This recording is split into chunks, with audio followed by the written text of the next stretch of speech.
তুরস্কের ইজমির প্রদেশে ভয়াবহ দাবানল ছড়িয়ে পড়েছে।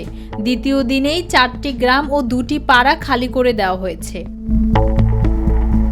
বনমন্ত্রী ইব্রাহিম ইউমাকলি জানিয়েছেন, কৌজাক ও দোগানভে এলাকায় ঘন্টায় 40 থেকে 50 কিলোমিটার গতিতে বাতাস বইছে, যার ফলে আগুন আরও দ্রুত ছড়িয়ে পড়ছে।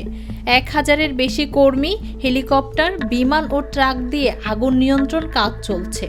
ইজমিরের আদনান মেন্দেরেস বিমানবন্দরের কার্যক্রম সাময়িক বন্ধ রাখা হয়েছে। রবিবার আগুন ছড়ায় সেফেরিহিসার ও মেন্দেরেস জেলার মাঝামাঝি এলাকায়। প্রবল বাতাসে আগুন দ্রুত ছড়িয়ে পড়ে। এখন পর্যন্ত সেফেরিহিসারের 5টি পাড়া খালি করা হয়েছে। উরুকমেজ গ্রামের বাসিন্দারা নিজেদের ঘর রক্ষায় গাছ কেটে ফাঁকা জায়গায় তৈরি করছেন, যাতে আগুন ঠেকানো যায়। বিজ্ঞানীরা বলছেন, তাপমাত্রা ও খরা বেড়ে যাওয়ায় দাবানলের ঘটনা বাড়ছে। গত বছরও এই এলাকায় বড় দাবানল হয়েছিল।